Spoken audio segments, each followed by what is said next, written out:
નમસ્કાર મિત્રો, લોકસભા 2024ની ચૂંટણી અંતર્ગત વિવિધ રાજકીય પક્ષોના અપડેટ્સ વિશે તમારી સાથે વાતો કરી રહ્યા છીએ અને કન્ટિન્યુઅસ તેમના વચ્ચે જે કાંઈ ચર્ચા વિચારણા ચાલતી હોય, આમ તો રાજકારણ એવું ક્ષેત્ર છે કે તેમાં બધું બહુ જાહેર થતું હોતું નથી, પરંતુ અંદરખાને જે કંઈ ચર્ચાતું હોય છે, મનોમંથન ચાલતું હોય છે, તેની અપડેટ્સ તમારા સુધી સતત પહોંચાડવાનો અમે પ્રયત્ન કરી રહ્યા છીએ.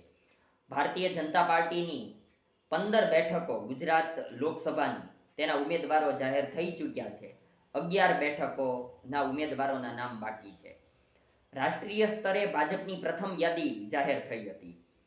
એ જ પ્રમાણે કોંગ્રેસની પણ પ્રથમ યાદી રાષ્ટ્રીય સ્તરે જાહેર થઈ.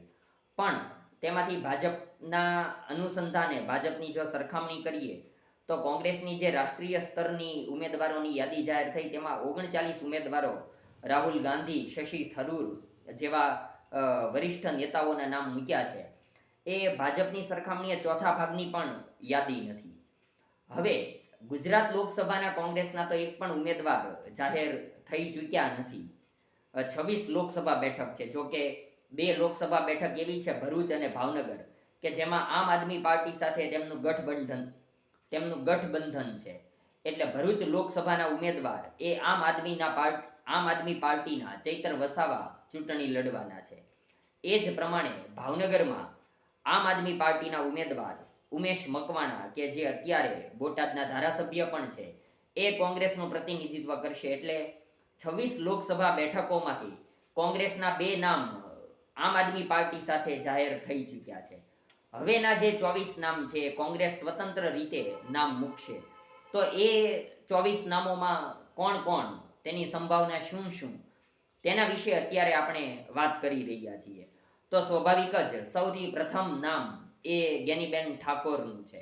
બનાસકાંઠા લોકસભા માટે તેમને મૌખિક વાતચીત થઈ ગઈ છે અને તેમણે તૈયારીઓ શરૂ કરી દીધી છે, એવા બધા મીડિયામાં રિપોર્ટ્સ આવી રહ્યા છે. એટલે પહેલું નામ, અમે તો ત્યાં સુધી એવું સાંભળ્યું કે જો ગુજરાતમાં અને તોમાં ભવિષ્યમાં સરકાર બને તો એ ગુજરાતના સીએમ કોણ, તો એ શક્તિસિંહ ગોહિલ હોય. તો મહિલામાંથી જો નામ મૂકવાનું આવે તો જ્ઞાનીબેન ઠાકોરનું નામ અત્યારે અગ્રેસર એવી ભૂમિકા અત્યારે જ્ઞાનીબેન કોંગ્રેસમાં ભજવી રહ્યા છે અને બનાસકાંઠામાં તેમનું પ્રભુત્વ જબરદસ્ત માનવામાં આવી રહ્યું છે. જ્ઞાનીબેન ઠાકોર ઉપરાંત પોરબંદરમાં જે લોકસભા વચ્ચે વાત કરી દઈએ કે બનાસકાંઠા લોકસભાની બેઠક ઉપર ભારતીય જનતા પાર્ટીએ રેખાબેન ચૌધરી મહિલા ઉમેદવાર મૂકી દીધા છે. એટલે શું રેખાબેન ચૌધરી અને જ્ઞાનીબેન ઠાકોર બંને મહિલા ઉમેદવારો બનાસકાંઠા લોકસભા બેઠક ઉપર ચૂંટણી લડશે? આવો પ્રશ્ન અત્યારની પરિસ્થિતિએ છે.